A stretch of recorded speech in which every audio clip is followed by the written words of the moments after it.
esta temática de mujeres que inspiran, a una mujer que nos enorgullece tener entre nosotros. Queremos agradecer a la doctora Ana Laura Gallardo Gutiérrez, para que pida un aplauso muy fuerte, por favor.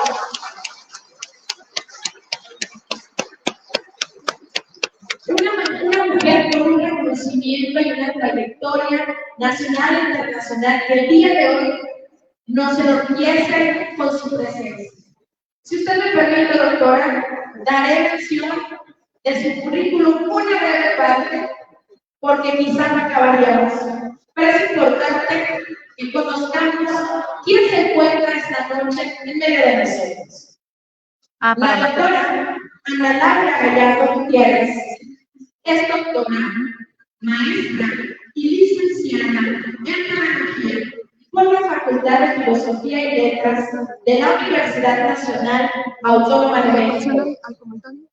Es investigadora de tiempo completo en el Instituto de Investigaciones sobre la Universidad y la Educación de la Universidad Nacional.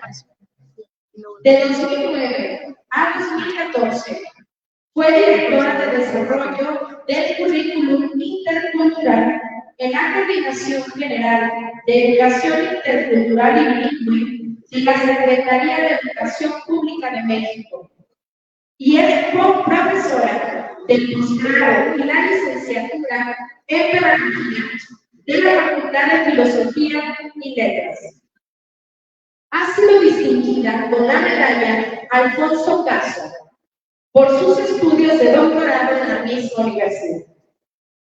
Es coordinadora de comunicación y difusión del Consejo Mexicano de Investigación Educativa y representante del ISUE ante el Consejo Latinoamericano de Ciencias Sociales, CLACSO.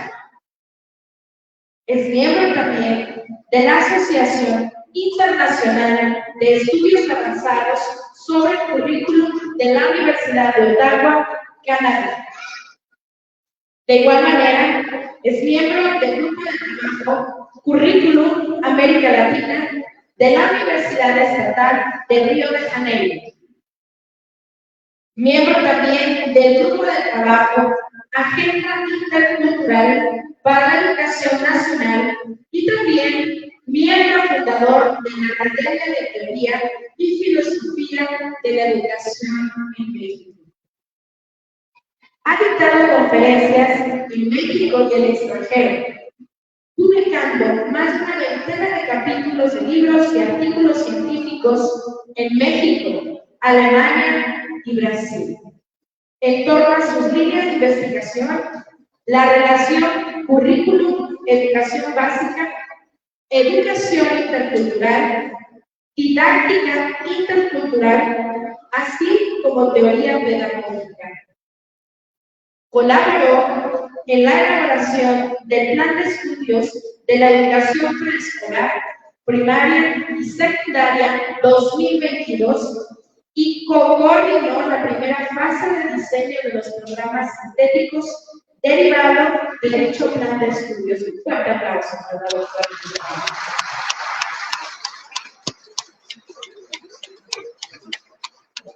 Doctora Ana Laura Gallardo, quiero presentarle a usted a la comunidad cultural nacional, donde tenemos maestros, investigadores, docentes, directivos de prácticamente todo el país, maestros dedicados a la educación rural integrada, que estamos muy agradecidos con su presencia en esta noche. Sin más preámbulos, cederé el uso de la voz al doctor, recordándoles la dinámica de trabajo para esta noche. Ustedes en cada una de sus mesas tienen papeletas que pueden utilizar para elaborar las preguntas que consideren pertinentes. En su momento, nuestros coordinadores pasarán a las mesas, tomarán las papeletas, me las acercarán e iré clasificándolas para tratar de dar respuesta a la mayoría de ellos.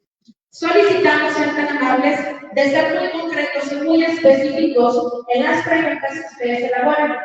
Si hay algunas que no se pueden contestar, le pediremos por favor a la doctora que se las lleve de tarea y que en algún momento o espacio nos haga llegar su apreciación respecto a la pregunta. Dame un fuerte aplauso y cedo el uso de la voz a la doctora. Doctora, gracias por su presencia. Bienvenida. Muchas gracias por la presentación. Muchísimas gracias a toda la comunidad nacional de Multigrado por la invitación. Me da mucho gusto estar aquí con ustedes esta noche compartiendo. Y bueno, pues la intención es justamente platicar algunos elementos centrales que pues me parece siguen teniendo un poco de vigencia respecto a la primera vez que en aquel tiempo, hace 20 años, el maestro Zenobio Comunas, que era el coordinador nacional de Multigrado de la Asociación de Educación Básica, tuvo a bien invitarme a platicar una reunión muy parecida a esta en agosto del 2004, para ser exactos, en la ciudad de Guanajuato. Y justamente pensando en esta visita, en esta plática, en este diálogo, pues me puse justo a revisar aquella ponencia, aquel escrito, y muchas de las cosas que en ese momento platicábamos como posibilidades, creo que ahora están teniendo justamente un momento de concreción interesante, y voy a volver sobre algunas de ellas en esa revisión. Voy a probar el... Un momento. Sí, perfecto. Muy bien, gracias. Bueno, la ponencia estaba organizada en tres grandes momentos. Me interesa justamente trabajar un eje que organiza, digamos, a los otros tres, que es justo el de la cuestión intercultural, de la interculturalidad crítica como elemento que atraviesa constitutivamente a la educación integral. Esa es mi tesis, y voy a tratar justo de mostrar algunos elementos en torno a ello. Y ello va a derivar justamente en estos otros dos elementos que me parece importante ir desglosando, que es justamente la cuestión del programa analítico, y por otro lado la cuestión, digamos, del plano didáctico, que son como estos dos elementos concatenados. ¿Sí se escucha bien? Yo siento que se escucha con mucho eco, no sé si le podría bajar un poquito al volumen. ¿Se escucha bien? ¿No se resuma mucho? ¿No? Bueno, entonces les decía yo que hace 20 años una de las preocupaciones principales pues era justamente la necesidad de entender qué implicaciones, qué impactos podía tener la diversidad cultural y lingüística del país para las escuelas multigrado. Y hablábamos en ese tiempo de horizontes de posibilidades de la educación intercultural. Bueno, como seguramente ustedes saben, durante muchos años, pues las escuelas multigrado han sido consideradas lo que llamamos un proyecto o una modalidad, un tipo de servicio marginal frente a lo que llamamos el referente dominante, digamos, del currículum nacional. A pesar de que cerca del 46% de las escuelas primarias en el país, por lo menos, se encuentran en esta condición multigrado. En otros países, mucho más, con mayor fuerza cada vez en el nuestro, se reconoce las ventajas que tiene la educación multigrado frente a las mal llamadas escuelas de organización completa. Y esa ventaja, digamos, es muy interesante ponerla sobre la mesa o resaltarla, porque tiene que ver con cómo se asume la educación multigrado. Hace algún tiempo, como un año más o menos, yo estaba escuchando, hay un documental, creo que se me escucha, no recuerdo muy bien dónde, del dueño de Tesla. ¿Cómo es que se llama el dueño de Tesla? Elon Musk, en donde justo él, como este visionario, empresario, etcétera, decía que él había descubierto la clave para una nueva educación que no fuera más esta educación repetitiva, etcétera, todas estas críticas. Y él decía que ese cambio fundamental no existía en que entonces tuviéramos escuelas en donde no existían los grados escolares. Pues bueno, uno dice, sí, ¿verdad? Bienvenido a la discusión. Lo que estoy tratando de situar es desde dónde se asume el servicio y la modalidad. Por eso digo las mal llamadas escuelas de organización completa, justamente frente a esta visión marginal se establece allí. Y ese es un mecanismo muy común del sistema educativo en general y de la educación básica en particular, es decir, generar avances al sistema para poder atender las diferencias sin que ese punto central se afecte. Entonces, esta mecánica, por decirlo así, este mecanismo del sistema, pues evidentemente pone la educación multigrado desde sus orígenes en esa condición, digamos, subalterna. Y cuando nosotros decimos que reasumimos a la educación multigrado desde otros lados, desde otras visiones, ¿no?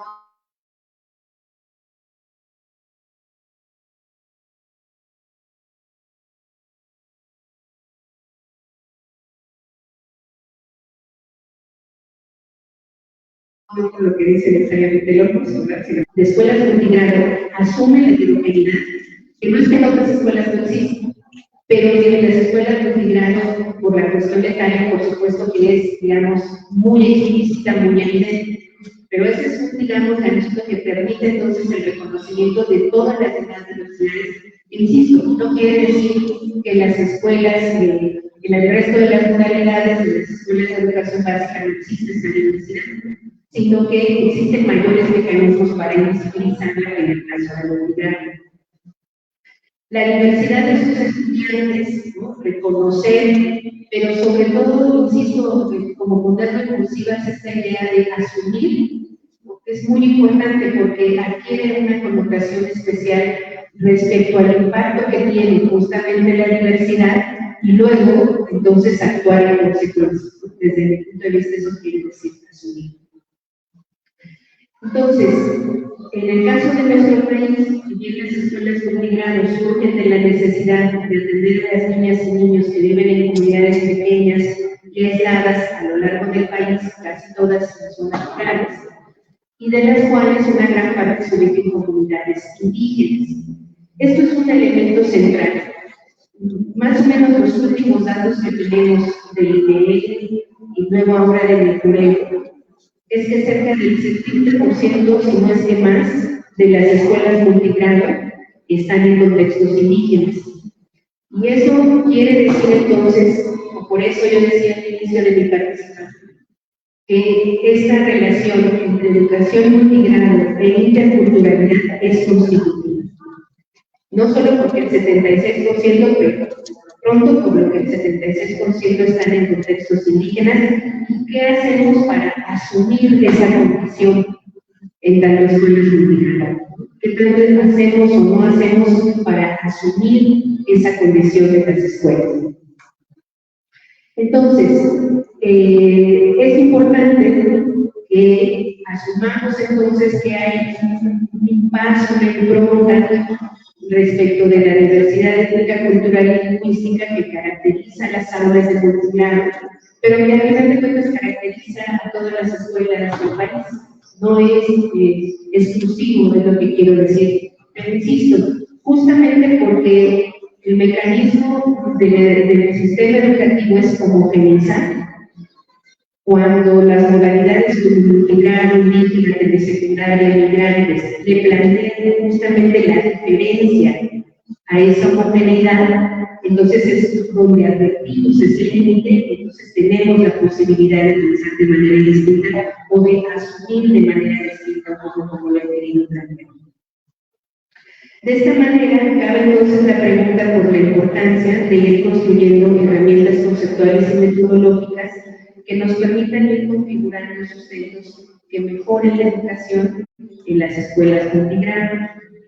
Bueno, para dar un panorama de la importancia de la diversidad cultural y lingüística para estas escuelas, voy a trazar un breve panorama de la misma idea de interculturalidad como proyecto social amplio, para después problematizar el campo de la educación intercultural, el campo de conocimiento, y buscar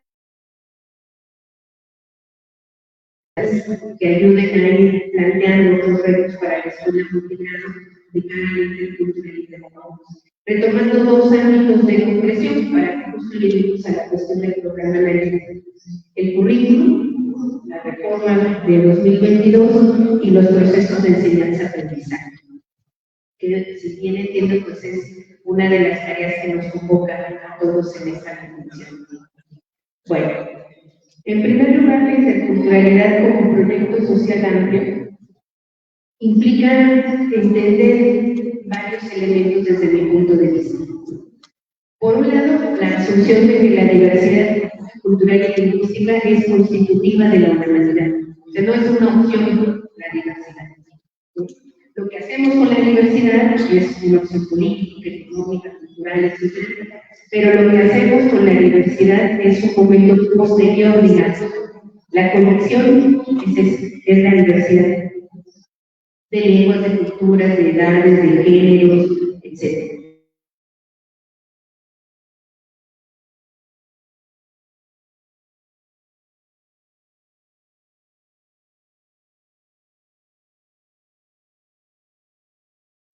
En donde se han polarizado a los poderes políticos, a los poderes, digamos, sociales, etcétera, en donde entonces esa reconfiguración de lo cultural de la diversidad pues tiene justamente como una reorganización. Lo que importa acá señalar es que en este momento de crisis o de cambio, lo que advertimos es una crisis, entre muchas otras cosas, de lo que organizaba a los sistemas educativos mismos, porque lo que está también en crisis es la noción misma de los estados-nación. ¿Por qué? Porque ahora tenemos justo poderes económicos, poderes, digamos, comerciales, que mandan sobre esos estados-nación. Entonces, esa visión justamente del Estado como elemento que organizaba la vida social está en sus límites. Y la educación del sistema educativo normal, justo bajo el ala de los estados-nación, es decir, al estar subordinado a los estados-nación, pues está sufriendo esas mismas crisis.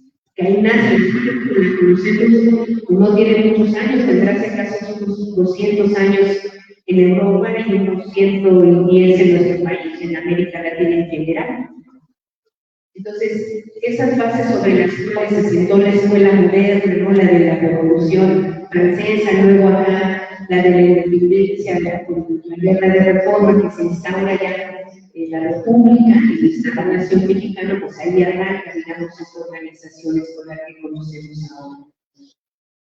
Quiere decir que esta figura del mundo de la modernidad que organizaba justamente al mundo, que organizaba al orden, pues entonces ha estado mostrando sus límites, decíamos, por ejemplo, en cuestiones como la pobreza estructural, el racismo, la crisis ambiental, las guerras, que en lugar de disminuir, aumentan y se polarizan todavía más, ¿no? Como lo vemos, por ejemplo, en el caso ahora de Ucrania y Palestina, como las últimas dos más estrendosas, pero que evidentemente hay otras en otros continentes como África, ¿no?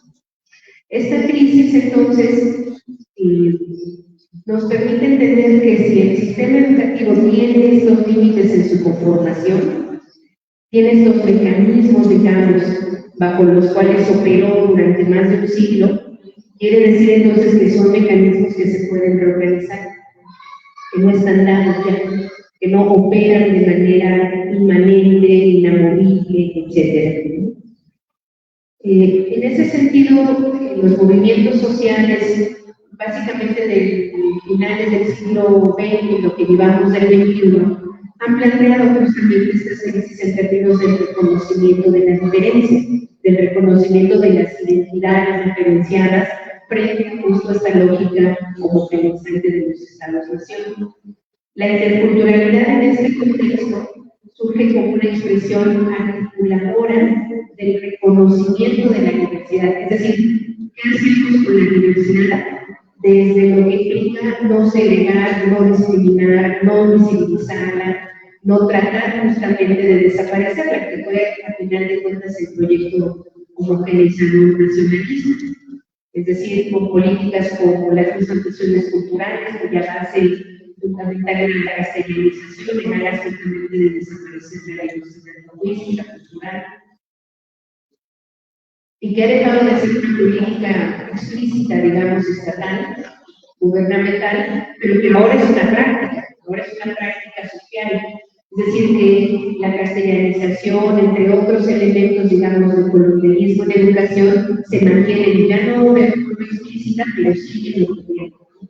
A mí me tocó recién, que sería hace como un año, a mí me observar todavía en una tele secundaria, en donde está pegado el reglamento de salón de clases, y el primer, digamos, acuerdo del salón es no hablar la lengua dentro de la escuela.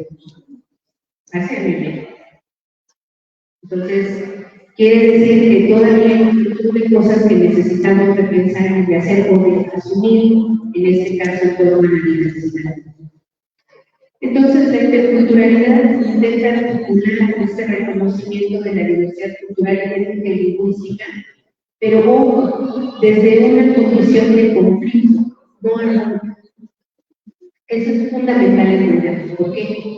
Porque entonces, si nosotros decimos, bueno, la interculturalidad es que todas las culturas se lleven bien y entonces vivan en paz, sí puede ser una convivencia pacífica, pero eso no quiere decir que sea armónica.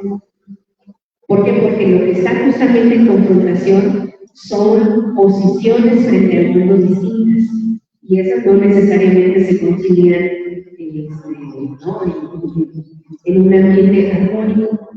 Ahora, que sean elementos de convivencia pacífica en conflicto, justamente es lo que permite tener una visión de una construcción pluricultural, de una visión pluralista de la voz de la vida.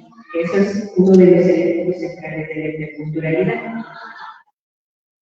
Entonces, la interculturalidad como proyecto social amplio, postura filosófica y funcionamiento cotidiano de la vida, implica una alternativa que permite repensar y organizar el orden social, porque insiste en la comunicación conflictiva y justa.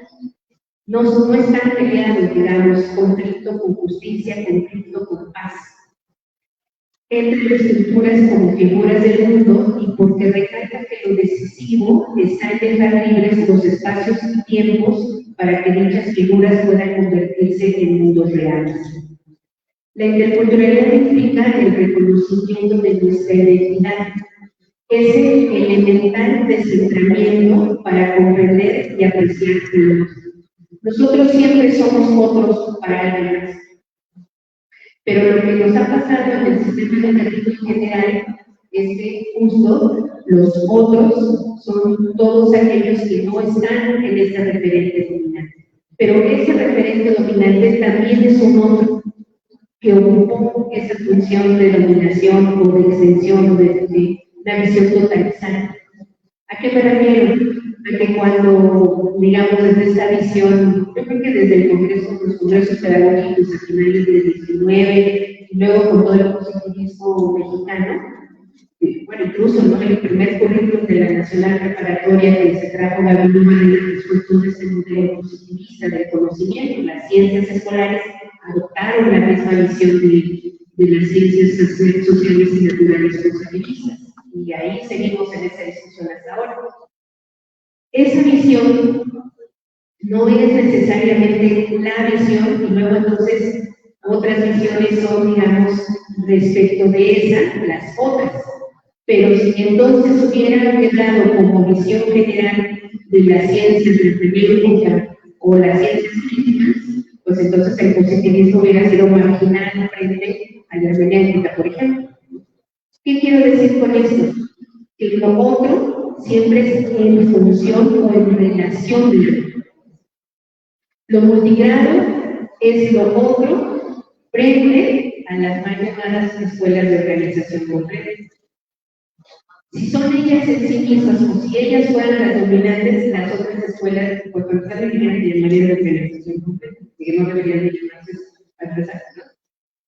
Pero incluso, insisto, en cómo nombramos las cosas, se establecen esas relaciones. O por ejemplo, en otros ámbitos, si yo digo, bueno, yo soy maestra, pero no en mí misma, yo esencialmente no soy maestra, yo soy maestra en función de que tengo alumnos. Y yo soy alumna en función de que estoy en un salón de clases, tengo una maestra, un maestro. Es relacional, no existe esencialmente esa identidad, sino es en relación con otras. Y lo que tenemos que advertir son justo las relaciones de poder de esas relaciones, porque si no, luego entonces pareciera que los otros, ¿no?, existen en sí mismos cuando son justo en relación de algo que es dominante. Si nosotros pensáramos justamente en el currículum nacional y decimos, bueno, lo nacional se supone que es lo que todas las escuelas del país tienen que llevar y es válido para todas las escuelas. Bueno, pero si partimos de que el 46% de las primarias no pueden llevar un currículum de 10 asignaturas, pues entonces, ¿qué es lo nacional? Si la mitad no puede implementar, ¿a qué responde ese criterio de lo nacional? Entonces, esa discusión mete una cuña justamente sobre cómo reconocer nuestra identidad, es descentrar justamente esas, digamos, identidades o referentes, tanto alternos como dominantes. ¿Por qué? Porque nos ayuda a entender que no es que así sea, sino que eso llegó a ser así histórica, cultural, educativamente, etc. Se explica, digamos, ¿no? Se explica porque a principios, finales del 19, principios del 20, era una tarea practicísima el conformar el tejido social de la nación mexicana, porque teníamos pues, prácticamente todo el siglo XIX en guerra. Empezamos la independencia, luego las intervenciones, luego la guerra de reforma, y luego para acabar a principios del 20 la revolución. O sea, conformar la identidad, un cierto tejido, una cierta cohesión social, pues no era una metáfora o un discurso al aire, era algo necesario. Se explica, digamos, desde allí, pero ¿qué se perdió en ese transcurso histórico y a dónde nos ha llevado justamente? Bueno, ahí es donde esta idea de descentramiento creo que puede ayudarnos. La interculturalidad es posiblemente un proyecto social imposible, un proyecto social justo por su posibilidad utópico, ¿no? Y la idea justamente de que la utopía sirve para caminar, no para ser el punto de llegada, en especial para los países latinoamericanos y México, porque esa interculturalidad, a diferencia de otros contextos geográficos, está asignada por una diversidad previa a la construcción de esa identidad nacional, ¿no? Entonces, tanto los pueblos afromexicanos como los pueblos originarios son mutantes, digamos, tienen un factor, una impronta en cómo definimos las relaciones entre culturas en este territorio, a diferencia de lo que ha sucedido en otras latitudes. Entonces, eso también nos previene de entender que lo intercultural para todos es desdibujar las diferencias culturales y que entonces nuevamente estamos como en una especie de convivencia armónica entre las diferencias, etcétera, cuando de alguna manera lo que estamos tratando justo de situar es la posibilidad de que una otra sea entonces dominante. Esta situación justamente de discusión, de conflicto, etcétera, se puede caracterizar como la multiculturalidad, entendida como la coexistencia de diversas culturas en determinado territorio y cuya acepción de dicho concepto no implica una relación de respeto y convivencia justa. Convivencia no es igual a violencia. Entre las diversas culturas, pues los tipos de relación que se establecen en dicha situación están signados por profundas desigualdades, es decir, relaciones de poder y de dominación que subordinan y discriminan a unas culturas en relación a otras, que es lo que planteamos. Entonces, la interculturalidad en este sentido, como proyecto social, es un proyecto imposible, pero necesario al mismo tiempo. ¿Por qué? Porque implica justamente centralizar las relaciones entre culturas, justamente en el ámbito de esas relaciones de poder. Cuando nosotros hablamos de las relaciones de poder en el ámbito de la educación, insisto, hablamos de cómo todos estos apéndices que genera el sistema educativo para que no se afecte esa visión monocultural y monolingüe, pues entonces empiecen a cobrar un protagonismo distinto.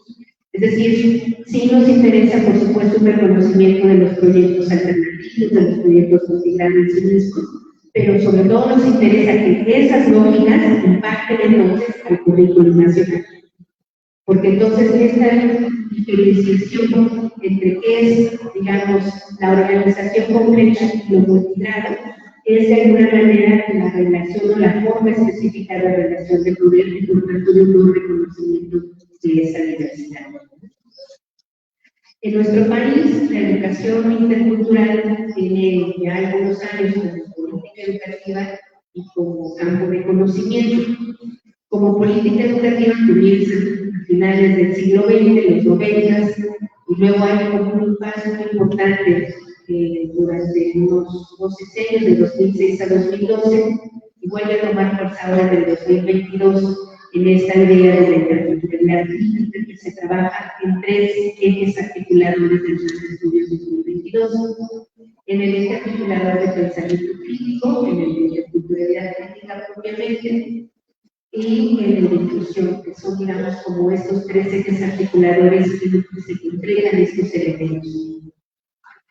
Estos ejes articuladores, a su vez, se sustentan en una discusión importante en el plan de estudios cuando se hace una revisión de qué ha sido el currículum nacional y cómo justamente no ha asumido la diversidad de escuelas, la diversidad de culturas que dan vida a la educación básicamente. Entonces, estos elementos van recuperando, creo yo, una discusión muy interesante que, insisto, data de la finales del siglo XX y que planteó en sus inicios la educación intercultural como una respuesta a una nueva visión de la educación indígena. Pero hay una discusión de fondo que creo yo se ha ido actualizando y ha ido permeando, que es la necesidad de reconocer que la educación intercultural no es para los pueblos indígenas solamente, sino para todos los mexicanos, para todo el territorio, más allá que para todo el territorio. Ese giro, digamos, ya en el siglo XXI, es una clave muy importante, creo yo, para entender el Plan de Estudios 2022.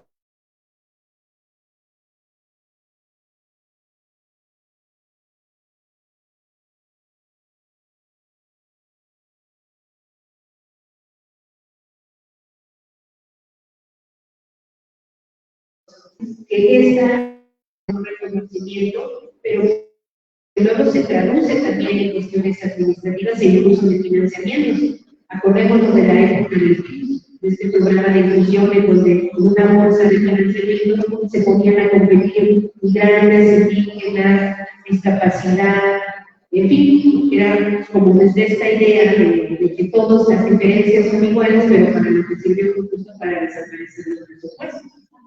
Los va a tener una retórica que luego tiene incluso consecuencias, digamos, a nivel incluso administrativo, financiero, etc. Entonces, en que pensemos la educación intercultural para todos, creo yo que pone una piedrita en el camino respecto justamente de entender que no es solo para los pueblos indígenas, que tampoco desaparece, digamos, la diferenciación de la educación indígena, sino que más bien a lo que vuelves justo a decir, quien necesita presentarse a la identidad dominante es el mestizaje, son los mestizos. Los estudiantes, los profesores, el sistema que se fundó en ese mestizaje necesita descentrarse, porque es una misión. Si decimos que el 76% de las escuelas multigrado está en contextos indígenas, pues entonces, ¿a qué identidades respondemos? ¿Desde dónde respondemos a esas identidades? ¿No? Y lo mismo, digamos, para el caso de las escuelas similares, que están en contextos indígenas, etc. También es una rápida que...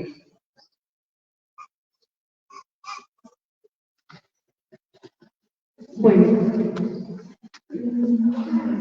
me voy a detener en esta última discusión. La presentación que está en la computadora de mis compañeros, igual la vamos a subir al Face de la comunidad, para que ahí puedan ir viendo todos los otros elementos y no detenerme mucho en otros, para llegar un poco a estas dos discusiones que sí quiero llegar. Bueno, de esta lámina me brinco, digamos, a esta discusión que les planteaba. Cuando nosotros, insisto, asumimos la educación multigrado en su condición de diversidad desde el punto de vista intercultural, me parece que hay una una beca muy interesante que yo sigo explorando, no he terminado, no tengo suficientemente tematizada la discusión, pero Armando Bartra desde los 80 más o menos ha discutido justamente esta situación, no en el caso de la educación, sino lo que sucede en el ámbito de la intersección del cruce entre lo rural y lo indígena.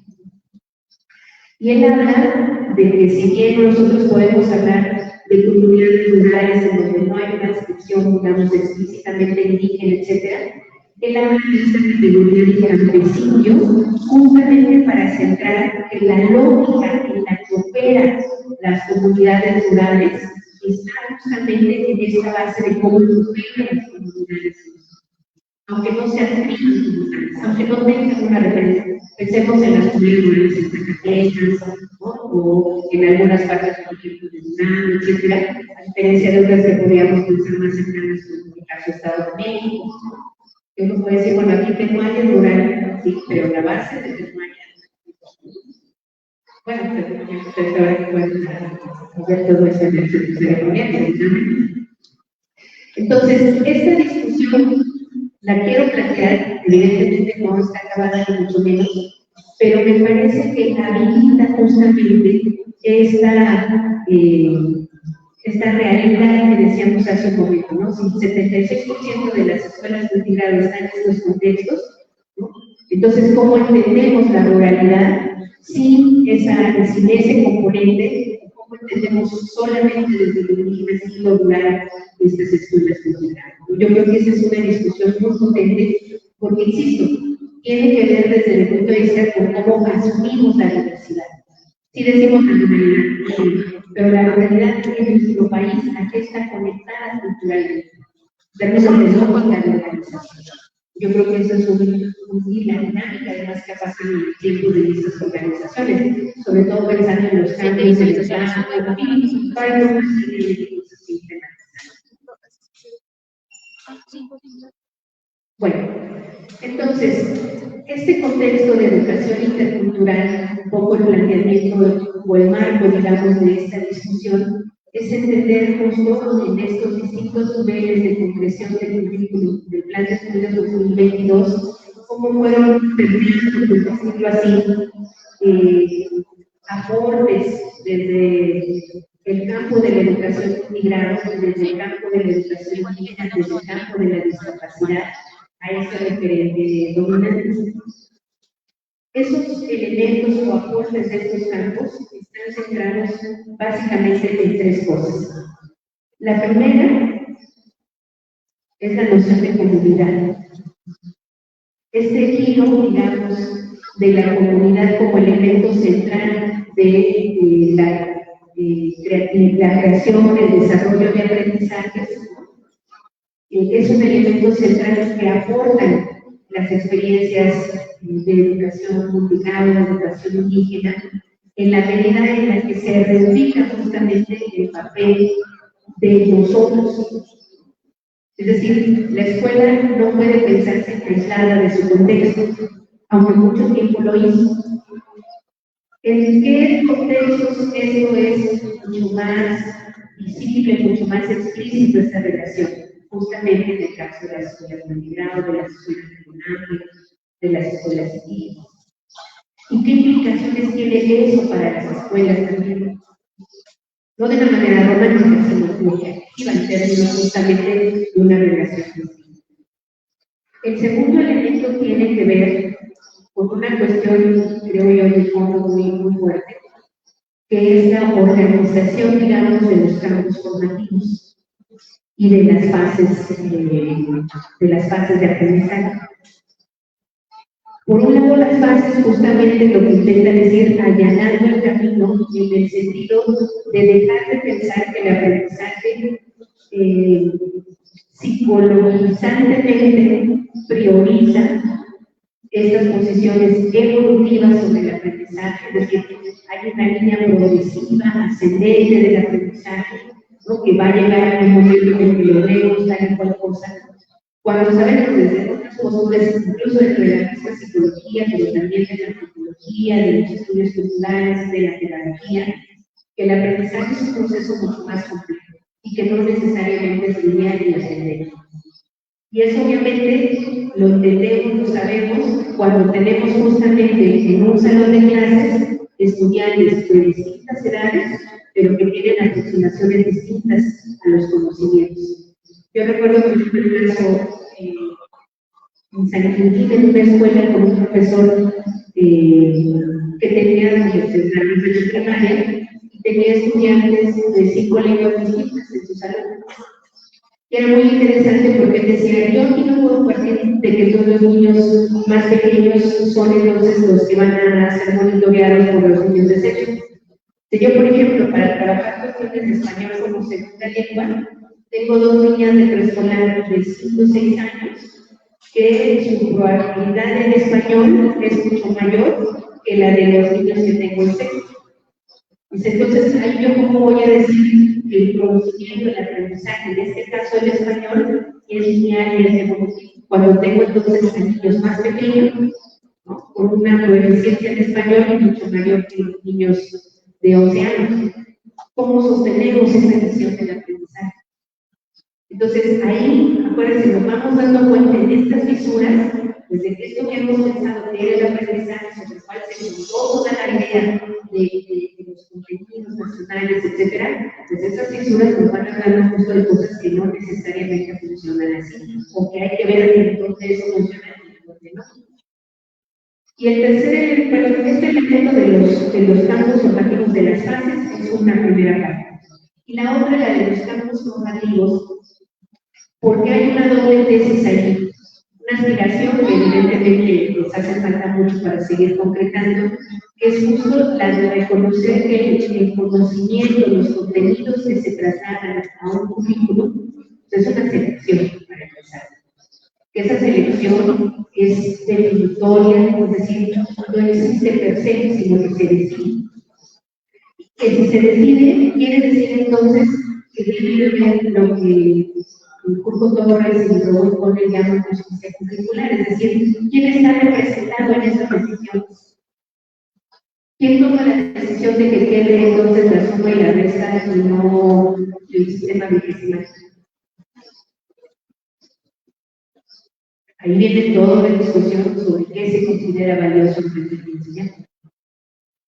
Cuando nosotros hablamos entonces de asumir la diversidad, decimos, bueno, si tenemos una lógica completamente positivista, pues evidentemente no va a haber manera de que otros conocimientos, los conocimientos de lo rural, de lo indígena, de las mujeres, de la discapacidad, desde muchas otras fuentes de conocimiento, impacten a esos contenidos. Y entonces, esa discusión, creo yo que se centra en la definición de los campos formativos y ayuda a entender, decía yo, como esta doble tesis. Es decir, que si los contenidos se deciden, quiere decir que hay límites, que no están dados per se, y que por lo tanto entonces se puede asumir que si hay esos límites, que pueden entonces incorporarse un grupo de conocimientos. Yo no sé si ustedes recuerdan, por ejemplo, cuando se hizo esta discusión sobre los libros, ¿no?, que uno de los elementos de las muchas polémicas, digamos, que se hizo, fue que por qué en los libros se incluía la experiencia, la narración de una Herencia Mefal en la montaña alta de Guerrero respecto a su experiencia con el racismo, cómo la habían discriminado a los niños, etc. Entonces la crítica era que hubiera ese tipo de contenidos para todos, pues que lo que hacía era polarizar, que lo que hacía era justamente tratar mal, en este caso, a estos niños, etc. ¿Qué es lo que nos muestra, digamos, este posicionamiento o este pseudoanálisis? Porque en primer lugar, justamente, que estamos dando en el clavo con mover justamente o descentrar eso que es para todos. O sea, si los niños indígenas estudian el caso de esta niña de paz, está bien, porque es una niña de paz. Pero si eso se vuelve nacional, entonces pues no lo podemos poner porque pues, se nos van a ofender los racistas. Esa lógica, esa posibilidad de descentramiento en los campos formativos a través de un conjunto de conocimientos, de saberes, de valores como contenidos, creo yo, apunta también a estos aportes que han hecho en las escuelas multigrado, en las escuelas indígenas, ¿no? Y el último tiene que ver con esta conexión, digamos, de reconocimiento, sí, a nivel histórico, ¿no? De la cuestión de la autonomía profesional, de la autonomía docente, pero en la que yo me quiero centrar es en su conexión con el currículum. Y ahí tiene que ver justamente con el espacio de definición de decisión de los docentes en el marco de la contextualización y del codiseño. O sea, cómo se materializa, digamos, ahí este reconocimiento de la diversidad. En la necesaria, digamos, asunción de que los docentes median cualquier currículum. Eso sucede de por sí. Pero lo que justamente hemos visto en el ámbito de la educación multigrado, de la educación indígena, de la educación especial, es justamente, o sea, conceptos como contextualización, adaptación curricular, etc., surgen de esos campos. Es donde más experiencia hay. Pero eso no solo sucede en las escuelas multigrado, indígenas, etc., sino sucede en todas las escuelas. Y el no asumir esos procesos de resignificación, de traducción, etcétera, de mediación, pues es evidente un sesgo, una distorsión de la realidad. Ahora, asumirlos también implica reconocer que hay un montón de condiciones, no necesariamente previas, pero que se necesitan acompañar en términos justos de ir moviendo las inercias de la cultura magisterial, de la cultura escolar, frente a tantos años de, digamos, posicionamiento de que el docente hay que decirles qué hacer porque no lo saben. Yo recuerdo muy bien expresiones como: se necesita saber qué van a hacer los maestros porque se empieza el ciclo escolar y no van a saber qué hacer. Es una reflexión completa de la realidad. ¿Qué maestro no va a saber qué hacer? El primer día de con su hijo. Pero cuando uno escucha ese tipo de expresiones, pues ahí surge, digamos, o donde se tira el tecnicólogo estas inercias, por decirlo de alguna manera, ¿no? Entonces, el programa analítico es una invitación al trabajo colectivo docente.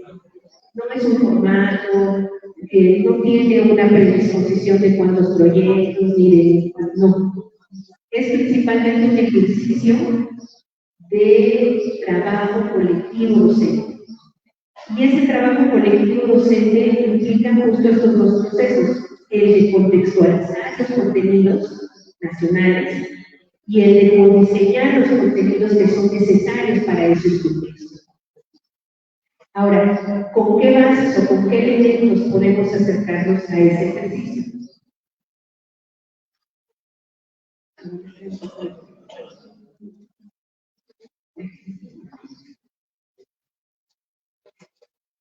Entonces, desde mi punto de vista, como se señala en algunas versiones de los programas de estudio, la intención del programa analítico es ser un espacio justamente, como su nombre indica, de análisis. ¿Qué vamos a analizar? Vamos a contrastar lo que pasa en nuestra escuela, lo que pasa con nuestros estudiantes frente a lo que conlleva, digamos, los contenidos nacionales. ¿Y eso qué supone? Bueno, eso supone una lectura crítica y también una reorganización de los contenidos, una revisión de esos contenidos nacionales.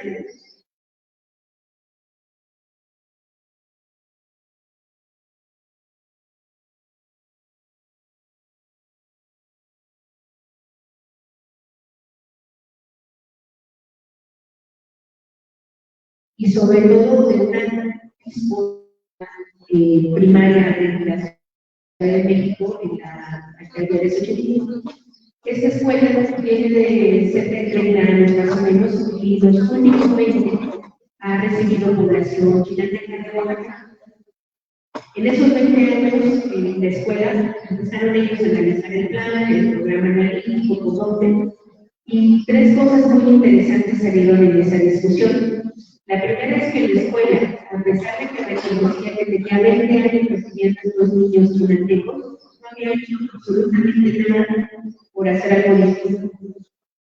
Entonces los niños chinantecos, pues afortunadamente si podían aprender español como podían, y en la escuela pues la iban pasando como podían, pero no había ninguna acción de la escuela que reconociera y que actuara en consecuencia.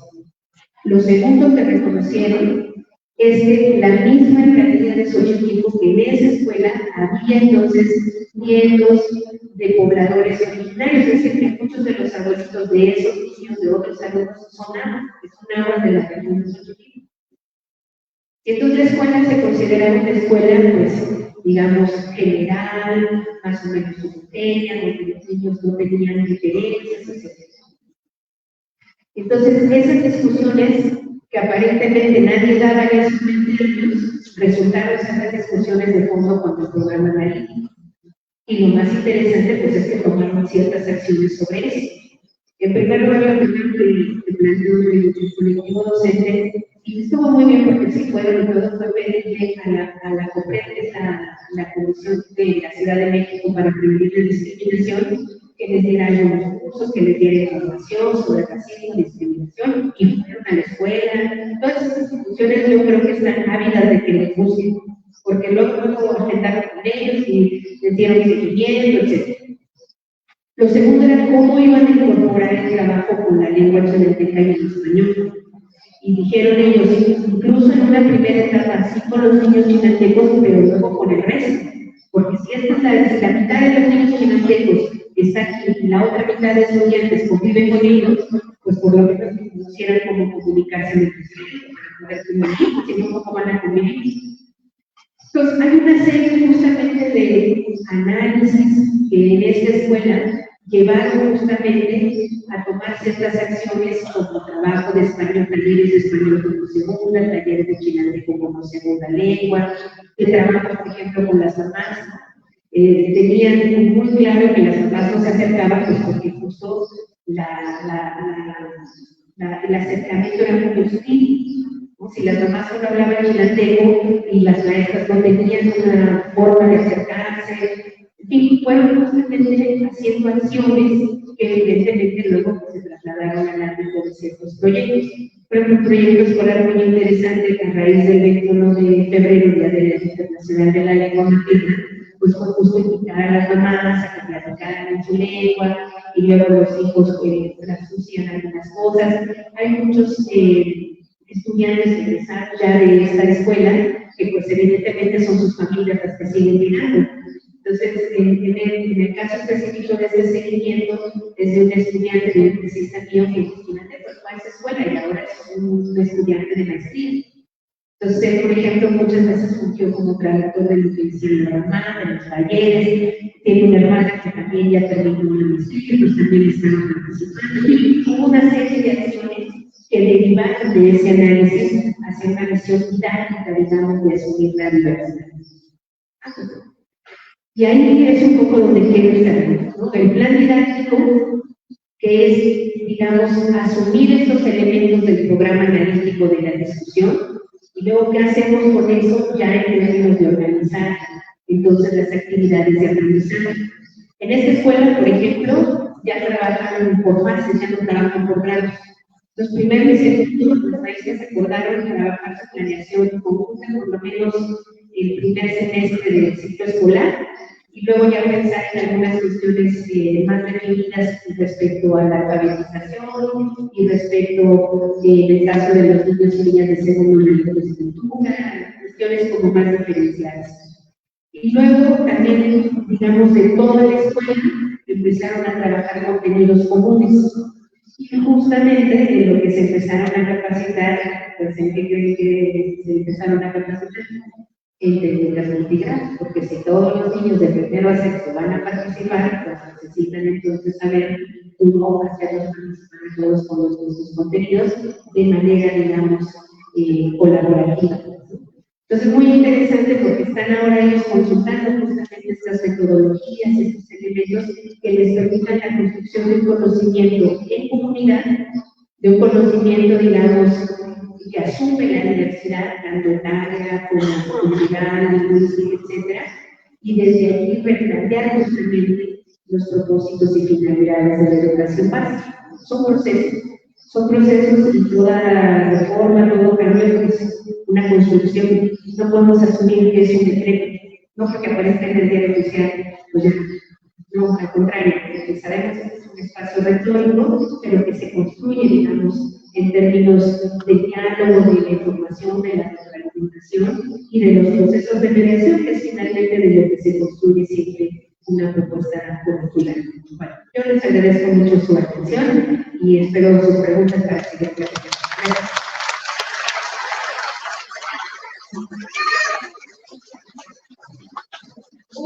Muchas gracias por toda la palabra. Tenemos varias preguntas. Definitivamente tocar estos temas en los cuales simplemente tenemos mucha incertidumbre, lo que genera en nosotros es precisamente esta inquietud para seguir tocando el tema y poder resolver tantas interrogantes que tenemos. Si tú me permitirás hacer la primera pregunta, que dice lo siguiente. Estimada doctora Laura Gallardo, contexto. Un equipo de trabajo de la Red de Investigación de Educación Rural, RAED, elaboró la propuesta, lineamientos y orientaciones para la educación integral, Estrategia Nacional para el Plan 2022. Esto a solicitud de desarrollo curricular de la Secretaría de Educación Pública. Se entregó y no hubo respuesta. Pregunta: ¿qué sugerencias u opinión desde su participación en el Plan 2022 nos puede compartir ante la situación de este? Muchas gracias y gracias por su atención.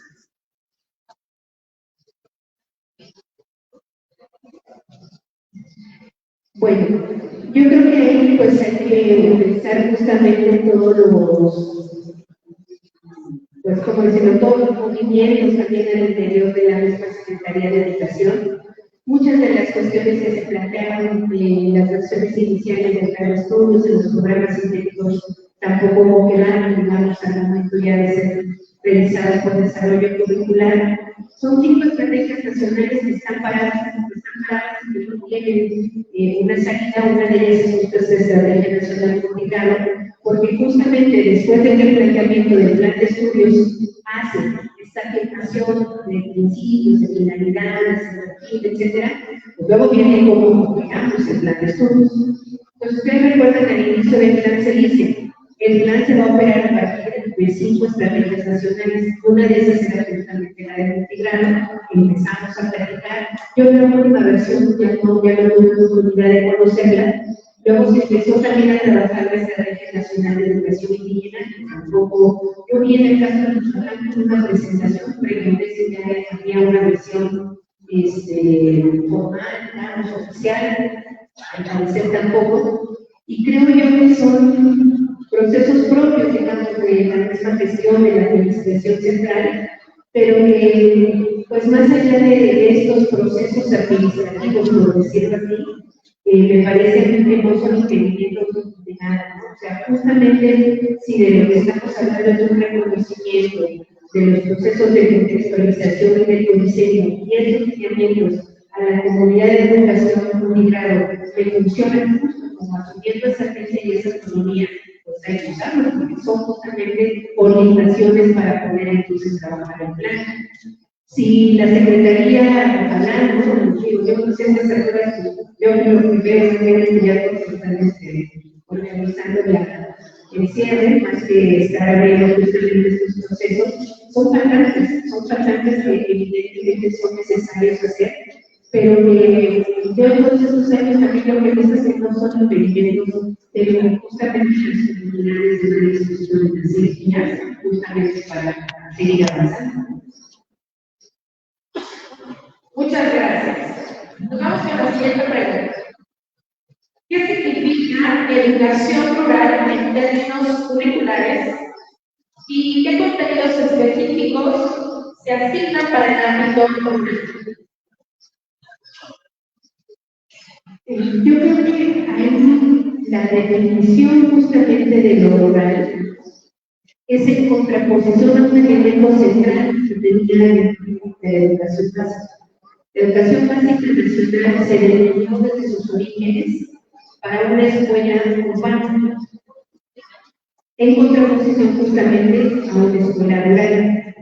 Ahora, yo lo rural justamente lo definiría en esos términos de debate, como en una discusión en intersección entre, digamos, estos contextos del campo y al mismo tiempo de las visiones, digamos, que en el campo hay desde otras formas de organizar, digamos, culturalmente las prácticas. ¿A qué me refiero con esta noción de campesino? Para mí, ese sería, digamos, el tratamiento de integración rural. Sobre todo porque, insisto, en México, el 76% de las escuelas rurales de esos contextos no saben entonces de una característica fundamental. Y reconocer ese cruce, pues es necesario justamente para saber si nos mecanismos en oposición justamente a una escuela urbana, a una escuela básica de creación urbana, y sobre todo ese reconocimiento, digamos, contrapuesto, etcétera, que nos permite entender que la aspiración de la escuela rural no es necesariamente ser de ser humano, porque ese es otro que está, digamos, de fondo en esa distinción. ¿No? Es decir, las escuelas multigrado pues tienen que aspirar a ser escuelas de organización completa, porque solamente ahí están entonces como si lo rural fuera entonces algo que no nos falta, o si lo multigrado fuera lo que nos falta. Entonces, creo yo que desde ahí podríamos pensar en esa definición, no sé si así, o aproximación más bien de una definición. Y los contenidos, creo yo que justamente están dados en los distintos campos formativos, justamente desde esa discusión. Los contenidos que se plantearon, sí es un conocimiento de la pluralidad de México, etcétera, pero sobre todo es, digamos, desde este reconocimiento desigual y equitativo que se hace de los contextos urbanos y de los contextos rurales. Les pongo un ejemplo. Yo recuerdo que el libro de telesecundaria de 2006, que todavía no soy licenciada en aquel tiempo, el libro era de biología. Y entonces había una división que se llamaba el conocimiento científico y el conocimiento tradicional. Desde antes pasamos a la discusión epistemológica, avanzaba la lección y decía, organícense con su maestro para que visiten un rancho o un pueblo, y entonces conozcan las plantas que ahí las plantas medicinales que ahí se usan, etc. Y entonces, justo nos preguntamos, ¿a quién le habla este libro? Si la telesecundaria, los niños que llevan este libro, que viven ahí, en los ranchos de los pueblos, ¿a quién le habla este libro? Entonces, cuando nosotros pensamos que esa discusión llevarla justamente como contenidos, creo yo, es una salida importante. Están planteados aquí, sobre todo en el caso del campo de humano y lo comunitario, y creo que es también una discusión muy interesante en la cuestión del consejo, porque ahí también se pueden meter elementos para incluso discutir si la ruralidad como tal se puede pensar en una categoría estética o ética, etcétera. Claro, para me refiero que en el ámbito de la discusión del programa analítico lo hacemos en el colectivo y luego si eso se guía al final del contenido con nuestros estudiantes, creo que esa puede ser una posibilidad. Muchas gracias, señora. Otra pregunta. Dice, queda claro que los esfuerzos por parte del gobierno por generar condiciones para construir una identidad nacional no han podido dar claro entre esa línea delgada que divide el unificar una cultura mexicana y por otro lado generar esa identidad nacional basada en la diferencia cultural tan vasta con la que contamos. ¿Considera usted que la propuesta de la nueva escuela mexicana abonaría realmente a la construcción de disciplina? ¿Y qué precisiones se tendrían que hacer a lo que la nueva escuela mexicana propone para propiciar mejores resultados al necesitado?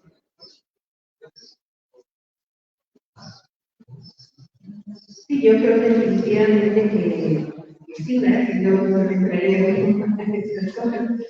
Creo que en términos de lo nuevo puede ayudarnos a entender un poco esta situación. escuela mexicana que se fundó en ese día del estudiante, del nacionalismo, del nacionalismo, de una sola cultura, tendría que replantearse o se intenta replantearse los 80 grados del marco de plan de estudios filosóficos. ¿Qué es lo que implica? Pues justamente que la escuela mexicana está, digamos, referida necesariamente a su diversidad. Y esa es una tensión también constitutiva de lo que podríamos decir que es lo mexicano. Está en los términos agonísticos, ¿no? Es una especie de agonía en la Constitución. El artículo primero constitucional dice: México es una nación única e indivisible. Y luego el artículo 2 dice: México es una nación multicultural y política. O sea, en nuestra propia definición como país está esa tensión. Entonces, eso nos permite entender que la educación, el plan de estudio de la educación básica nacional, pues no necesariamente va a resolver un tema, ¿no? que es justamente de lo que está pasando en el país, de lo que está reacomodándose.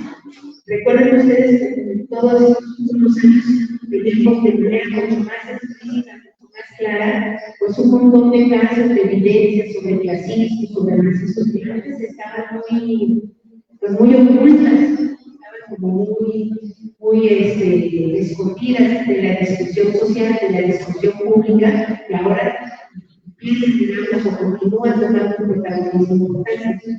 Ese ambiente, digamos, creo yo, la revolucionaria, esta cuestión de lo popular, del pueblo, de lo indígena, etcétera, incluso a nivel retórico, en términos, digamos, concretos, administrativos, usted lleva una salida lo más satisfactoria, pero en términos de la retórica, de la narrativa social, creo yo que va permitiendo que justamente esos elementos que luego se aterrizan en términos educativos tengan esa posibilidad. Yo creo que más que precisiones, yo pensaría que lo que necesitamos son más espacios justo para ese diálogo que construyan una idea justamente de qué es entonces la nueva escuela mexicana en términos específicos de esa posibilidad de construcción. Hay un plan de estudios que organiza esas ideas, que concreta, digamos, ese concepto, pero que evidentemente no podemos seguir pensando que se prescribe en la escuela mexicana. A eso me refiero. Porque hemos tenido la prescripción de muchas otras cosas que igual van haciendo amalgamas y que no necesariamente las vemos en acción, etcétera, ¿no? Sino que tenemos que pensar que eso, que el plan de estudios es un punto de partida, no un punto de llegada. ¿Por qué? Porque eso se construye justamente en lo que los políticos llaman economía. Estamos en un momento de interpretación, de mediación, de resignificación, de construcción de este movimiento civil, que evidentemente no se da por decreto ni por resolución. Entonces, creo que eso, encontrar espacios de diálogo, de construcción, lo que de alguna manera tienen que hacer estos espacios del programa de pues son justamente los que se piensa que pueden ayudar a esa institución de ese día de un México diverso, un México justamente que reconoce que asume esas diferencias. En este sentido, está planteada la siguiente pregunta también. Considerando la obredad cohesionada en los bordes, según Elizabeth Sosa, y viendo así el sistema educativo integral, ¿cómo podemos dar protagonismo a las escuelas integrales? Pues yo creo que en primer lugar hay un reconocimiento que se ya en el plan 2022.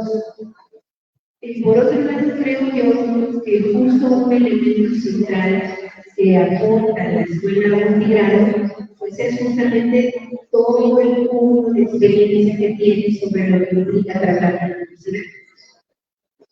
Me pasó como por ejemplo, en este segmento que estamos haciendo en una escuela en la Ciudad de México, la escuela está cerca de las Lomas, es una escuela pública. Y ahí nos reunimos con profesores de toda la zona escolar, y entonces había maestras de un buen número de escuelas, digamos, maestras que iban a escuelas privadas, por parte de la zona, pues esta supervisión tiene escuelas privadas en su zona. O sea, muy interesante estar trabajando, teniendo la cuestión del programa de etcétera, una de estas maestras decía, pues nosotros no tenemos ningún problema. Nosotros no tenemos ningún problema en nuestra escuela, ni como diciendo que todos los problemas eran en una escuela pública, en una escuela común de ser. Entonces, cuando empezábamos a platicar las cuestiones político, la cuestión del racismo, de la cuestión, bueno, ustedes no tienen el problema de parecerlo, pero sí de generarlo. Y entonces era muy interesante justo ver este descentramiento que insisto, solamente es posible en el marco de cómo estas lógicas de la comunidad emplazan a estas visiones dominantes. Cuando una de las maestras me dijo, así tal cual se me dijo, no, ustedes no tienen el problema, ustedes lo generan, porque ustedes son los que generan la discriminación, y luego nos dejamos parecer. Fue un momento difícil, ¿no? Bueno, yo digo que nada de esto es armónico, pero eso no significa que justo nos sirvan para construir otros significados sobre ello. Entonces, claro, asumir, digamos, que en este caso, la escuela multigrado, las escuelas indígenas, las escuelas de educación especial, etcétera, pues tienen todo un bagaje de conocimientos y de experiencias que el resto de las escuelas no tienen. No lo que necesitamos que está haciendo ahora es poder estudiar metodologías multigrado para hacer sus proyectos, porque no lo ha hecho. Entonces, yo creo que eso va siendo más común la cuestión, por ejemplo, de las fases, que se sigue avanzando en esta idea de que si el aprendizaje no es lineal, no es evolutivo, pues entonces también trabajar en distintos grados, pues qué implicaciones tiene, qué tipo de aprendizaje se desarrolla en el escenario, a diferencia de estos que están solo planteados pues, mínimamente, individualmente o progresivamente, etc. Muchas gracias, doctora. La siguiente pregunta es, ¿cuáles son los retos actuales para los diseños curriculares en México que atienden la diversidad y cómo la integración curricular favorece el plan de estudios 2022? Qué bueno que me hicieron ese pase de la integración.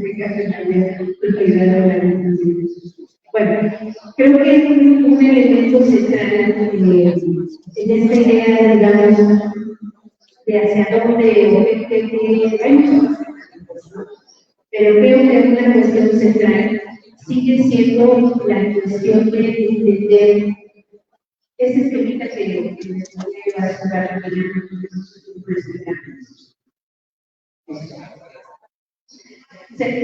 justo que la construcción del currículo nacional no es una construcción, digamos, centralizada, sino que se construye a partir del análisis, es decir, a partir de lo local. Un contenido nacional como tal no existe, solo existe en el momento en el que es localizado. Con esa nueva expresión localizar, por ejemplo, se identifica en un lugar específico. Mientras tanto, existe así como en el ámbito de datos exclusivos, pero no existe hasta que no es localizado. Entonces, si lo local es la unidad misma del currículum, entonces tenemos que pensar que la construcción del currículum que considere la diversidad, que sea nacional, etc., lo nacional, digamos, pensándolo nacionalista, pues primero tenemos que poner de acuerdo y entre los locales haya un consenso de qué es lo común. Y eso es algo que no terminamos de hacer. Y que mientras, pienso yo, no avancemos en esa dirección, pues todavía el plan de estudios de libros que lleguemos en una restricción muy fuerte.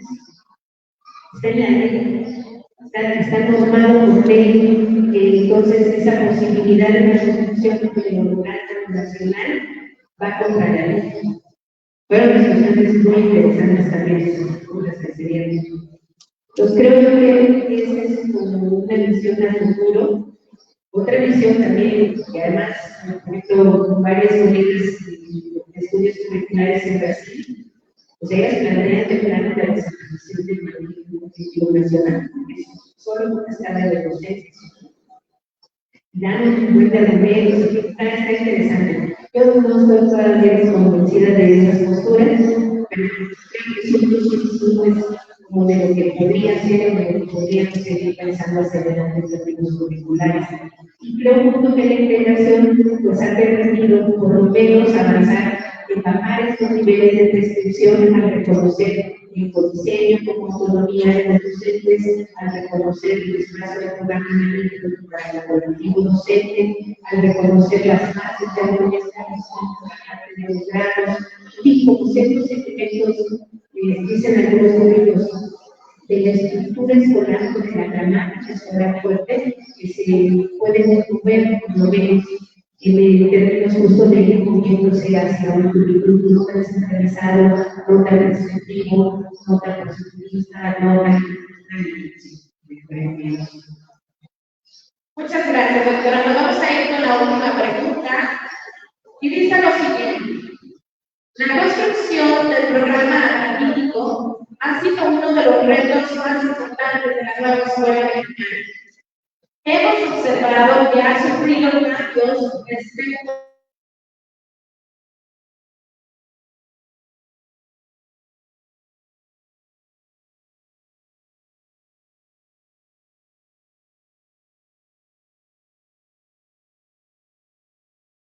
a su construcción y elaboración de curriculares. Y finalmente, debe informarse en el programa las actividades propias de gestión que anteriormente se trabajaban en el programa en el programa escolar de la No es un documento organizativo, definitivamente. No es, digamos, este programa donde, digamos que, por ejemplo, si ustedes pensaran que en el programa analítico hay un apartado de trabajo sobre lo que después del análisis hay que hacer, que ya sentido alguna cuestión de la gestión. Pero en principio no es un documento administrativo el programa analítico. El programa analítico está, digamos, crea un programa satélite, un programa analítico, un programa didáctico o plan didáctico. Es, digamos, una misión curricular que tiene sus orígenes en los 80, más o menos, en el ámbito de la educación superior, con directoras muy importantes como Susana Barco y Azucena Rodríguez. Y lo que pasa es que desarrolla nuestras categorías para entender un proceso fundamental, digamos, que pasa en la educación básica, pero que no se reconoce, que es justamente la mediación que hacen los docentes entre el programa institucional y el programa sistémico y lo que luego sucede, digamos, en el ámbito ya del aula. Entonces, el programa sistémico son estos planteamientos, finalidades, elementos institucionales, pero que como tales necesitan ser retrabajados por el colectivo docente. Entonces, el programa analítico es una herramienta, es un dispositivo para analizar justamente los programas sistémicos, el plan de estudios, y lo que implica es en términos de texto en el que estamos. El programa analítico es, digamos, el espacio en donde se explicita el proceso de contextualización del currículo nacional. Entonces, en el mismo programa se señalan tres grandes pasos para eso. El primero es, digamos, este análisis de la realidad. No necesariamente son diagnósticos, pero son diagnósticos, estadísticos, etc. Pero no es un listado de las estadísticas de 4 puntos de todo. Tiene que ver con el análisis del contexto de la escuela. Y al mismo tiempo, en ese contexto, quiénes son los estudiantes de esa escuela, quiénes son los maestros de esa escuela. Y frente a esa situación, ¿cuáles son las finalidades que se plantean en esos programas, en este perfil de acceso a la educación básica? Y hacia dónde caminamos, entonces, o por dónde caminamos. La segunda herramienta de un programa analítico desde el punto de vista es qué hacemos con esa lectura de la realidad. ¿Qué acciones tomamos para después de saber esto? ¿Cómo actuamos en consecuencia respecto de lo que estamos viendo?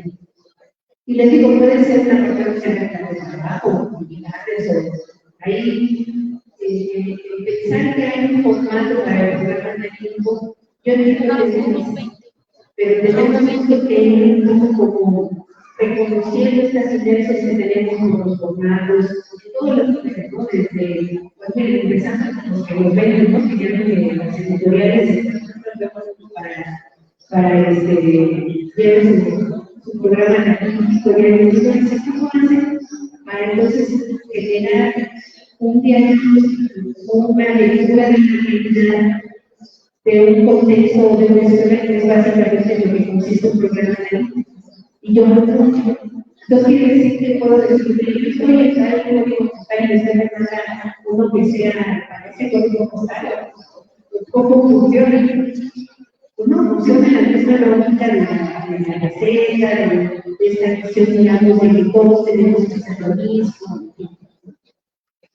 Entonces creo que el segundo elemento del programa del mismo que está ahí planteado los programas que funciona también de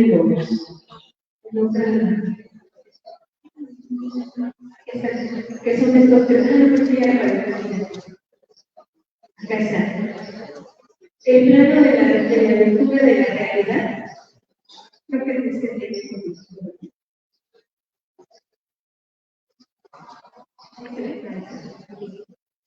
Ajá, sí, coevaluación y termina con diseño.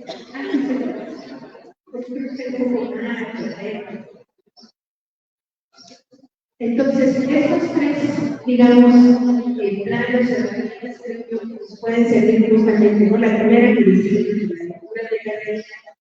Este segundo es el proceso de contextualización que tiene que ver con cómo organizamos entonces los contenidos frente a esos elementos del contexto o de la realidad. Por ejemplo, este es el caso que les contaba de las maestras en Xochimilco. Ellas dijeron, bueno, después de esta revisión, de este análisis, entonces vamos a contextualizar en el sentido de ubicar en los distintos programas sistémicos los contenidos que tengan que ver con racismo y discriminación. Y luego entonces estos son los que están en fase 2, en fase 3, fase 4 y en fase 5. Y después de eso dijeron, esto lo vamos a trabajar entonces por fases, esto lo vamos a trabajar con la escuela, y entonces vamos a aplicar a cada persona, empezando justamente a contextualizar los elementos de los contenidos de los programas sistémicos en función justamente de lo que ellas querían avanzar, que era justamente esta discusión sobre el racismo y la cuestión de la presencia de estudiantes chiquitos domenciales en la escuela que fueran discutidos. O en el caso de estas maestras de las lomas, entonces ellas muy interesante, sí, pues claro, hay una respuesta que se los callos, pero tiene una cuestión de cómo entonces el racismo se generaba justamente en estos estratos sociales, que ya no desde el por ejemplo, decía una de las maestras, cuando tenían como estereotipos, así que estaba resolviendo esa parte, decía una de ellas, bueno, si es como cuando me dijo a mí una vez, maestra, yo creo que hago por allá, que dijo un poco de porque la maestra no se iba a ir ¿no? Entonces, ¿cómo señalar, digamos, ese tipo de cosas que sus alumnos reflexionen sobre cómo reproducen el clasismo? Pues evidentemente es una tarea muy interesante y es muy importante. O sea, que esa pregunta se diera cuenta de ese clasismo, en ese comentario que se lleva, y ellas plantearon por ahí sus actividades del programa analítico. Y en ese sentido, por ejemplo, cuestiones de clasismo, de racismo, hay en los programas y los contextos, pero ellos en su proceso de contextualización no opinan que fueran para los que ejercen la discriminación, sino casi siempre los contenidos en los programas están más bien planteados para que se reconozca y que no se discrimine, pero no que sea como una especie de descentramiento de los grupos. Entonces, nosotros necesitamos replantear ese contenido, por supuesto, sí, es como si ellas estuvieran creciendo, y no, necesitamos que el contenido sea para que ellas reconozcan y se producen. Entonces, ahí viene un diseño de información, porque son elementos que no necesariamente son considerados y que hay que poder hay que incluir. O en el caso, por ejemplo, de la escuela de Xochimilco, que ahí se puede todo el trabajo de los estudiantes bilingües. Por ejemplo, que por supuesto es nuestra posibilidad profesional, y no es necesario para esa escuela, ¿no? Porque si no, evidentemente, es súper interesante que sean los profesores así. El tema de que siempre las asociaciones de radio, porque salimos en los últimos lugares de las pruebas y demás, con nuestros estudiantes, cuando el problema no son los estudiantes, nosotros estamos haciendo algo pues, para que puedan entonces estudiar y que entiendan lo que estudian. Porque una maestra me como muy claro, o sea, pues es como si yo quitan a las clases alemanas, llego a Alemania, doy mis clases en español, y empezar a examen a los estudiantes en español, pues ellos no saben alemán, pero a las culpas de ellos porque no saben español. La culpa es que no sé alemán, que es la lengua que hablan los estudiantes. Pero en otro contexto, que no son la lengua que estudian, pues es un problema. Entonces, ahí esas maestras, por ejemplo, en la parte conceptual, nosotros vamos a incorporar estos contenidos. Y fíjate un poquito a la lámina. Y todas esas decisiones después entonces pasaron a planear, que es propiamente a partir de estas contextualizaciones de eso que necesitamos incorporar como diseño, entonces venía ya la definición de actividades de aprendizaje. Les digo, en el caso de estas maestras de primer y de segundo, ellos dijeron con las planeaciones y luego de proyectos que han todas las una implementación de un proyecto de los 6 grados. Y luego ya los profes de tercero, de cuarto, y ya de acuerdo a estas definiciones que se hicieron en el programa de curso, entonces se actuó, digamos, en consecuencia ya en el diseño de las actividades de aprendizaje. Incluso no todos fueron proyectos, una secuencia de 2 semanas de desarrollo y conocer las proyectos de investigación. Hay un punto que efectivamente aparecía en el programa analítico como de debate, y luego entonces que se necesitaba para eso. Doctora, definitivamente nos quedaron muchas preguntas que le vamos a solicitar de la manera más atenta que nos haga llegar su opinión al respecto. Y quiero invitarle, si es amable, comience a invitar también a la comunidad para que darle un fuerte aplauso en agradecimiento por el título, por haber.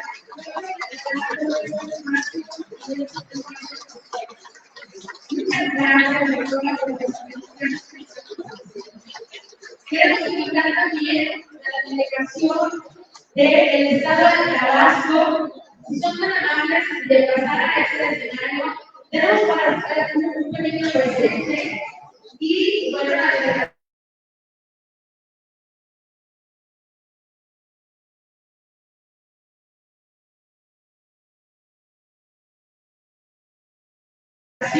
Del Tabasco, los horarios, el cariño, las características que nos funcionan también como comunidad, pero precisamente con estas diferencias de cada uno de los estados. Así es que les invitamos a los compañeros, por favor, del Tabasco, que sean tan amables, para que sean ustedes quienes entreguen este regalo a nombre de toda la comunidad multigrado nacional.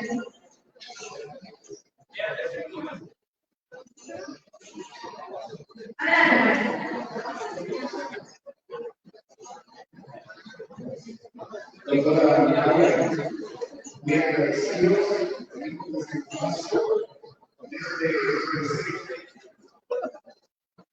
una encargada que se encuentre procedente de un municipio que se llama Tlaxcala.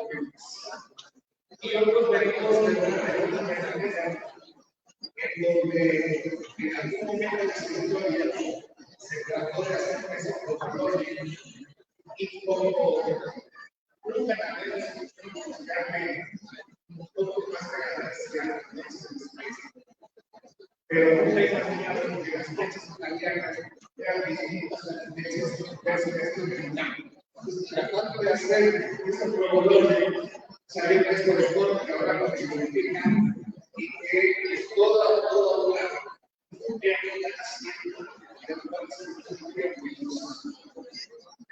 nosotros la lectura de los libros, el principio de la lectura, basta que a las generaciones y acá está representando sus valores y los pies. Y bueno, también en la cadena en la cual se transportan en todas las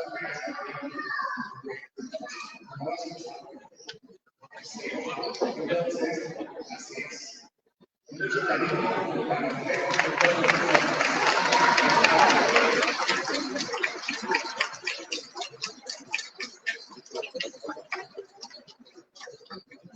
Adelante la delegación y se quedan por favor con la fotografía. Gracias, doctora Laura Gallardo Gutiérrez, por la conferencia el día de hoy.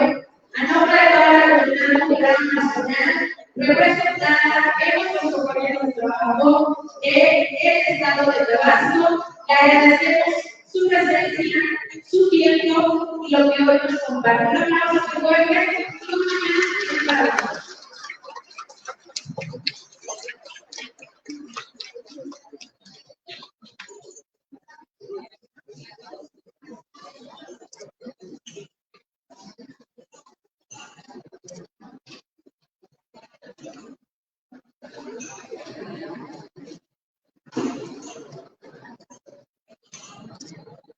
Una, dos, sonrisa.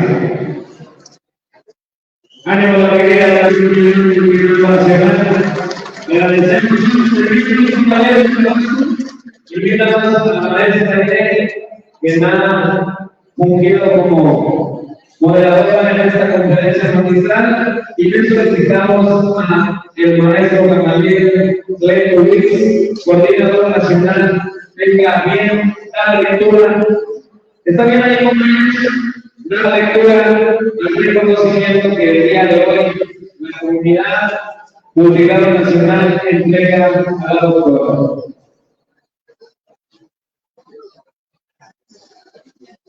Buenas noches. Doctora Gutiérrez, gracias por acompañar a la comunidad nacional en este andar hacia la autoridad. La comunidad nacional no es dirección de educación rural. Otorga este reconocimiento a la doctora por su participación en la conferencia magistral, acercamientos pedagógicos al nuevo plan de estudio de educación básica, tramas y relaciones sectoriales de producción juvenil, realizado en la sede de Toluca, de México, el 12 de abril del 2024. Coordinador de la convención, el responsable de la red de magistral y investigación de educación rural, el doctor Diego Guadalajara, se entrega la maestra doctora René Santos, que pertenece a la comunidad de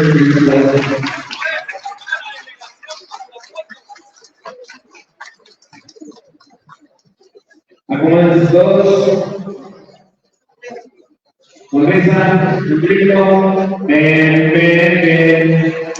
Ven, ven, ven. Vamos. Que Tabasco es un líder.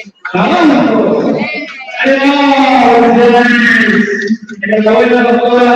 Muchísimas gracias por compartir toda esta gran experiencia de aprendizaje multidisciplinario nacional. Muchas gracias al maestro Gama, a la doctora, a la maestra Irene. Y con el aplauso de todos ustedes, los despedimos. Muchísimas gracias. En este momento, quien no esté en la mesa que le corresponde, busque el numerito, se acomode y para que los jóvenes encargados de distribuir la comida hagan su trabajo. Y solamente estamos esperando el arribo de la representante de la alcaldesa de Moaya para tener por ahí, escuchar su mensaje y que reciba una mención de parte del ministro. Hecho de música, maestro, comida, porque se les puede hacer uno la comida. muy buen provecho. Y para que nos dé un poquito más de hambre, ¿qué les parece si le echamos una porra a Temuaya? ¿Sale? A la vida de lado, a la vida de Puma. A la 1, a las 3 y a las 3.